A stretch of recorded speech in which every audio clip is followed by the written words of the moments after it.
నమస్తే. నేను మీ ఇస్లావత్ ఆలోజీ athlete, Kakatiya university JAC leader.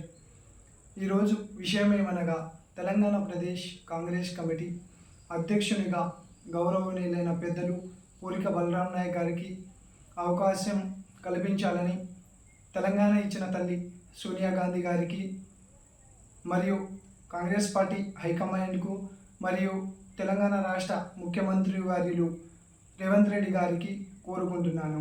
After independence Congress party TPCC అధ్యక్షునిగా ట్రైబల్ లంబాడి కమ్యూనిటీలకు అవకాశం కల్పించలేదు.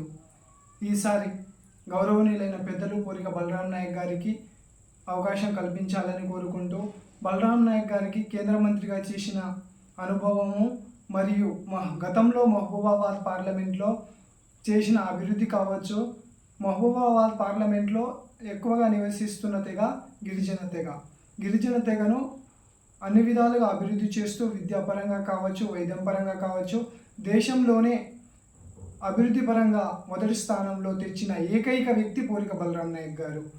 ఈసారి తెలంగాణ రాష్ట్రంలో కాంగ్రెస్ పార్టీ అధికారంలో రావడంలో ముఖ్య పాత్ర పోషించిన ట్రైబల్ లంబాడి గిరిజన జాతి ఓట్లు వేసి ఏకధాటిగా మూకుముడిగా ఓట్లు వేసి రాష్ట్రంలో అధికారంలో తెచ్చుకున్నాము.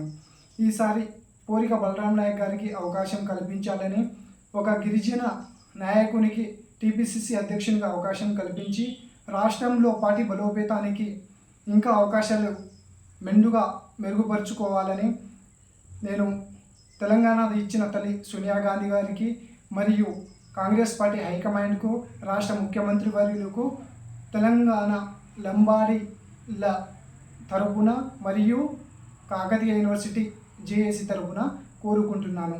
అందరికీ ధన్యవాదాలు.